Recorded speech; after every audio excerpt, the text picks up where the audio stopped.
ఇబ్రాహీంపట్నం నియోజకవర్గంలో బీఎస్పీ అభ్యర్థి మల్రెడ్డి రంగారెడ్డి విస్తృతంగా పర్యటించారు. రాయపోల్, దండుమైలారం తదితర గ్రామాల్లో ర్యాలీలు నిర్వహించిన మల్రెడ్డి టీఆర్ఎస్ ప్రభుత్వంపై, తాజా మాజీ ఎమ్మెల్యే మంచిరెడ్డి కిషన్ రెడ్డిపై విరుచుకుపడ్డాడు. మహాకూటమి అధికారంలోకి వచ్చిన వెంటనే మంచిరెడ్డి అవినీతిపై విచారణ జరిపిస్తా అంటూ ప్రచారంలో స్పీడ్ పెంచారు. ఎందుకు చేస్తున్నారు? ఇంత వ్యతిరేకత ఎందుకు వచ్చింది అంటే గడిచిన 10 సంవత్సరాలు దళితుల భూము గుంజుకోవడం, సర్కారుకు దళారిగా మారి అమ్ముకోవడం, బడుగు బలహీన వర్గాల భూములు గుంజుకోవడం, ఒక దళారిగా మారి సర్కారు దగ్గర కమిషన్ తీసుకోవడం, ఇలాంటి కార్యక్రమాలు మొదలుపెట్టాడు. ఒక ఎమ్మెల్యే అంటే ఏం చేయాలా? ఈ ఊర్లకు వస్తే నీళ్లున్నాయా, రోడ్లున్నాయా, పింఛన్లున్నాయా, లైట్లున్నాయా, వీళ్ళకి ఇండ్లున్నాయా, వీళ్ళకి గ్యాస్ వస్తుందా, నీళ్ళు వస్తున్నాయా, వీళ్ళకి ఏ కష్టాలు ఉన్నాయో చేయాలా. కానీ ఒక దళారీలాగా, ఒక దళారీ పాత్ర పోషిస్తున్నటువంటి ఎమ్మెల్యే మనకు ఉండాలా వద్దా అనేది మీరు ఆలోచించాలి. మన గ్రామంలో ఏ ఒక్క ఇల్లు కన్నా నీళ్ళు ఇచ్చాడా చెప్పండి మీరు? మీకు ఎన్నికల ముందు ఏం చెప్పినారో, ఇళ్ళకు నీళ్ళు ఇవ్వకపోతే మేము ఓట్లు అడగమన్నారు. ఏం ముఖం పెట్టుకొని ఈరోజు వచ్చి ఊర్లలో ఓట్లు అడుగుతారో అడగాల్సినటువంటి బాధ్యత మీ మీద ఉందని చెప్పి ఈ సందర్భంగా మనం చేస్తున్నాం. ఈరోజు కాంగ్రెస్ పార్టీ మేము చెప్తున్నాం, మేము రేపు 12వ తారీఖు నాడు ఈ రాష్ట్రంలో, తెలంగాణ రాష్ట్రంలో అధికారంలోకి వస్తున్నాం. అధికారంలోకి వచ్చిన వెంటనే ఇల్లు లేని నిరుపేదలందరికీ కూడా 5 లక్షల రూపాయలు ఇల్లు కట్టుకోవడానికి మీకే ఇస్తున్నామని చెప్పి సందర్భంగా మనం చేస్తున్నాం. గతంలో ఇందిరమ్మ ఇల్లు ఇచ్చినటువంటి ప్రతి కుటుంబానికి ఇంకొక రూమ్ కట్టుకోవడానికి 2 లక్షల రూపాయలు ఇవ్వబోతున్నామని చెప్పి సందర్భంగా మనం చేస్తున్నాం. మా తల్లులు ఎవరికైనా 1000 రూపాయల పింఛన్లు వస్తే 2000 రూపాయలు ఇవ్వబోతున్నామని చెప్పి సందర్భంగా మనం చేస్తున్నాం. వికలాంగులు ఉంటే 3000 రూపాయలు ఇవ్వబోతున్నాం. నిరుద్యోగులు ఉంటే 3000 రూపాయలు నెలకు వాళ్ళకు ఉద్యోగం వచ్చే వరకు ఇవ్వబోతున్నాం అనేటువంటి మాట మీకు మనం చేస్తున్నాం. ఈ డబ్బంతా ఎవరిది అంటే చివరిగా మన డబ్బే. కానీ మన డబ్బును మనం తీసుకోవాలి. కానీ కేసీఆర్ ఏమో 500 కోట్ల రూపాయలు పెట్టి ఇల్లు కట్టుకొని రాజభోగాలు అనుభవిస్తుంటే మనమేమో రోడ్ల మీద పడి ఏడుస్తున్నామని చెప్పి ఈ సందర్భంగా మనం చేస్తున్నాం. ఇలాంటి దుర్మార్గులు ఉండాలన్నా ఈ రాష్ట్రంలో పేదవాళ్ళ కోసం మేము చెప్పినటువంటి పథకాలు పెట్టి పథకాలు ఇవ్వడానికి పని చేసే వాళ్ళు ఉండాలో మీరే గుర్తుపెట్టుకోమని చెప్పి ఈ సందర్భంగా మనం చేస్తున్నాం. మేమన్నాం 2000 రూపాయలు ఇస్తాము పింఛన్ అనగానే ఎట్లకెళ్ళిస్తారా ఈ కాంగ్రెస్ వాళ్ళు అన్నారు. ఈ అవినీతి పరులు ఉండడం వల్ల, మన ఎమ్మెల్యే లాంటి అవినీతి పరులు ఉండడం వల్లనే ధరలన్నీ ఎక్కువైతున్నాయనేటువంటి మాట కూడా మీకు నేను మనవి చేస్తున్నా. అందుకే ఈరోజు మేము ఎన్నో పథకాలు, మహిళా సంఘాలు ఉంటే వడ్డీ లేకుండా 10 లక్షలు ఇచ్చి 1,00,000 రూపాయలు మాఫీ చేస్తున్నామని చెప్పి ఈ సందర్భంగా మనవి చేస్తున్నాం. ఇక్కడ మహిళా సంఘం ఉందామా ఏదన్నా? మీ మహిళా సంఘానికి 10 లక్షలు ఇచ్చి 1,00,000 రూపాయలు గ్రామ సంఘానికి మేము ఇస్తున్నామనేటువంటి మాట కూడా మీకు ఇందులో కాంగ్రెస్ పార్టీ మేనిఫెస్టోలో ఇచ్చాం. తప్పకుండా కాంగ్రెస్ అధికారంలోకి వస్తుంది. ఈ అవినీతి పరుడైన దళితులను, బడుగు బలహీన వర్గాలను, రెక్కాడితే డొక్కాడనటువంటి పేద ప్రజలను దోచుకున్న ఈ ఎమ్మెల్యేను తరిమి కొట్టకపోతే మన రక్తం దాగుతాడని చెప్పి ఈ సందర్భంగా మనం చేస్తున్నాం. ఈరోజు ఇక్కడ రైతాంగం ఉంది. ఎకరాకు 4 లక్షలు ఇస్తామంటున్నారు. మేము 4 లక్షల రూపాయలు ఇస్తూనే 2 లక్షల రూపాయలు రుణాలు మాఫీ చేయబోతున్నామనే మాట కూడా మీకు మేము మనవి చేస్తున్నాం. కాంగ్రెస్ పార్టీ కమిట్మెంట్గా పనిచేస్తుంది. అందుకే మేము చెప్పాం 500 కోట్ల రూపాయలు పెట్టి ఇల్లు కట్టుకున్నాం. దాన్ని మేము సర్కారు దవాఖానా చేస్తామని చెప్పినాం. చేసి తీర్తామని చెప్పి ఈ సందర్భంగా మనవి చేస్తున్నాం. ఇవన్నీ కూడా కాంగ్రెస్ అంటే పేదవాళ్ళ కోసం చేసే పథకాలు తెస్తున్నాం. మీరు ఆలోచించండి, మీరు ఆశీర్వదించండి.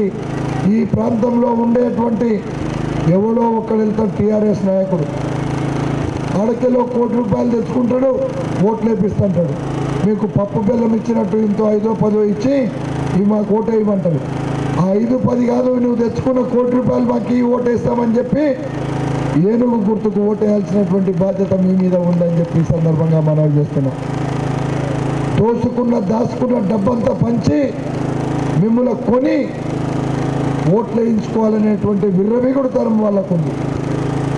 ఆ డబ్బంతా వాని అయ్యా జాగీరు కాదు, మీ తాను దోచుకున్న డబ్బు. ఆ డబ్బంతా తీసుకోండి, ఓటు మాత్రం కాంగ్రెస్ పార్టీకి వేయండి. రేపు రాబోయే రోజుల్లో మీ గ్రామాలు అభివృద్ధి చేస్తామని చెప్పి ఈ సందర్భంగా మనవి చేస్తున్నాం. అందుకే ఈరోజు మా సోదరీమణులందరూ కూడా మీరు చాలా ఆలోచించేవాళ్ళు. ఈరోజు ఒక కుటుంబం నడుపుతున్నారంటే నేనైనా మా వాళ్ళు మీరైనా ఎవరైనా మా ఆడతల్లులు నడిపితేనే ఒక కుటుంబం బ్రహ్మాండంగా జరుగుతుందనేటువంటి మాట అందరికీ తెలుసు. అందుకే మేము సిలిండర్లు ఇస్తుంటే దాన్ని కూడా తప్పుపట్టారు. 6 సిలిండర్లు అంటే ఒక సిలిండర్ ఎంతమ్మా ఇప్పుడు? ₹1000. కాంగ్రెస్ ఉన్నప్పుడు ఎంత ఉండే? 450 ఉండే. మరి ₹1000 చేసిండు. ఎవరి సొమ్మని? మన సొమ్ము కోసుకొని మనకంతా మాయ మాటలు చెప్పి రాజభోగాలు అనుభవిస్తున్నాడు. అందుకే ఈరోజు మేము ఉచిత కరెంటు 200 యూనిట్ల వరకు ఇంట్లో కరెంటు బిల్లు కూడా ఉచితం చేయబోతున్నాం అనేటువంటి మాట కూడా మీకు నేను మనవి చేస్తున్నా. 10 లక్షల గ్రూపుకు 10 లక్షలు ఎందుకు ఇస్తామన్నాం? మీకు డబ్బు ఇస్తే దాంతో బాగుపడతారని అన్నాం. ఇలాంటి పథకాలు పెట్టినటువంటి మేము ఈరోజు మిమ్మల్ని ఓట్లు అడిగేటువంటి హక్కు మాకుంది. అందుకే ఈరోజు టీఆర్ఎస్ ప్రభుత్వం ఈ కిషన్ రెడ్డిని చిత్తుగా ఓడించాలా. ఈ గ్రామంలో ఒక్క ఓటు టీఆర్ఎస్ పార్టీకి కారు గుర్తుకేస్తే అది మన గ్రామానికి అభివృద్ధికి ఆటంకంగా మారుతుందని చెప్పి ఈ సందర్భంగా మనవి చేస్తున్నాం. ఇదివరకే ఇచ్చిన ఇందిరమ్మ ఇళ్లకు ఇంకొక 2 లక్షలు ఇవ్వబోతున్నాం. రైతులకు 2 లక్షల రుణమాఫీ చేయబోతున్నాం. ఇప్పుడున్నటువంటి రైతు బంధు పథకం కొనసాగించబోతున్నాం. మహిళా తల్లులకు, డ్వాక్రా గ్రూపులకు 10 లక్షల వడ్డీ లేనటువంటి రుణం లేనటువంటి 10 లక్షల రూపాయలు బ్యాంకు ద్వారా ఇస్తున్నాం. ₹1,00,000 ఏదైతే ఉందో అది ఫ్రీగా ఇవ్వబోతున్నాం. ఉచిత కరెంటు మీ ఇళ్లలో అందరికీ కూడా ఉచిత కరెంటు వర్తించే విధంగా ఉచిత కరెంటు కూడా ఇస్తున్నాం. ఇప్పటి వరకు రైతులకు ఇచ్చాం, ఇప్పుడు ఇళ్లలో ఇచ్చే కార్యక్రమం. ఆ రోజు రైతులకు ఇచ్చింది మేమందరం ఎమ్మెల్యేలుగా ఉండి ఇక రాజశేఖర రెడ్డి ముఖ్యమంత్రి ఉన్నప్పుడే ఉచిత కరెంటు ఇచ్చాం. ఇలాంటి పథకాలు ఇంకా ఎన్నో పేదవాళ్ళ కోసం రూపకల్పన చేశాం. ఈరోజు ₹2,000 పింఛన్ ఇవ్వబోతున్నాం. గతంలో మేము ఎన్నికల్లో గెలిస్తే 1000 ఇస్తామన్నాం, కానీ ఈరోజు 2,000 ఇవ్వబోతున్నాం. వికలాంగులకు 3,000 ఇవ్వబోతున్నాం. అర్హులైనటువంటి నిరుద్యోగులు ఎంతమంది ఉన్నారో వాళ్లకు ₹3,000 నెలకు నిరుద్యోగ వృత్తి ఇవ్వబోతున్నాం. అందుకే ఇవే కాకుండా ఈ గ్రామాలలో ఉండే వసతులు, ఏ గ్రామానికి వెళ్ళినా రోడ్లు చక్కగా లేవు.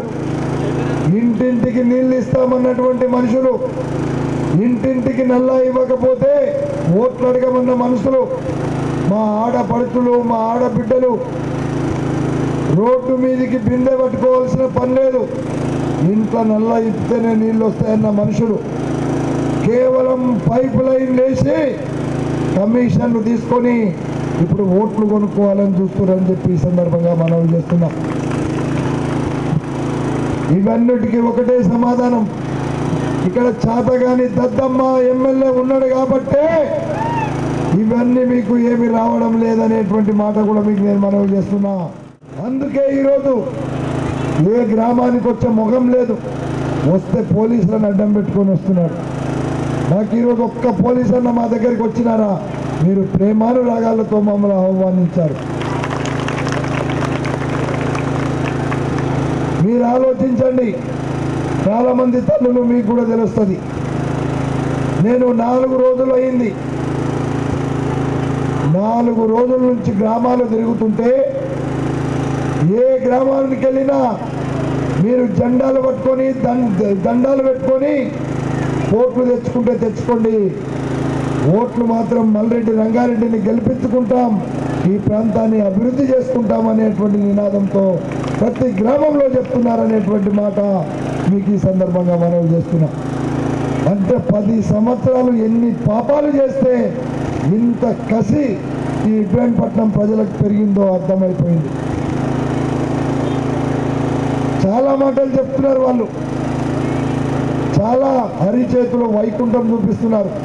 కలిపి నోట్లో పెట్టేది ఒక్కటే తక్కువ ఉంది అలా మాటలు. ఇవన్నీ కూడా మీరు అర్థం చేసుకోవాల్సినటువంటి అవసరం ఉంది. ఈరోజు ఇంతమంది ఎండలో కూర్చున్నారు, ఏమో చెప్తాడు. మల్రెడ్డి రంగారెడ్డి గురించి చాలామంది చాలా చెప్తున్నారు. ఆయనను చూడలేదు అని అనుకున్న వాళ్ళు కొంతమంది ఉండొచ్చు, లేకపోతే ఆయనతో మాట్లాడాలనుకుంటున్న కొంతమంది ఉండొచ్చు.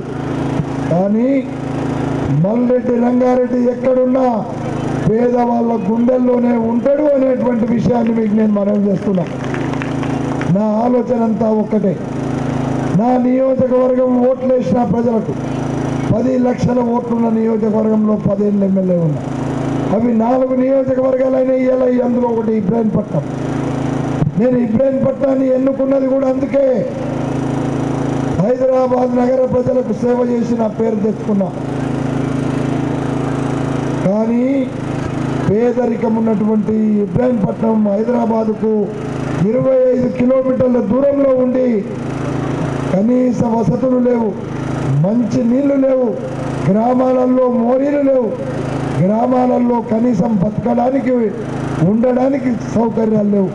ఇవన్నీ గుర్తుపెట్టుకొని ఎప్పుడైనా సరే ఇబ్రాహీంపట్నాన్ని హైదరాబాద్ నగరంలో ఎలాగైతే కాలనీలు ఉన్నాయో అలాంటి గ్రామాలు కావాలనేటువంటి కోరికతోనే ఇది ఎన్నుకున్నానని చెప్పి సందర్భంగా మనవి చేస్తున్నా.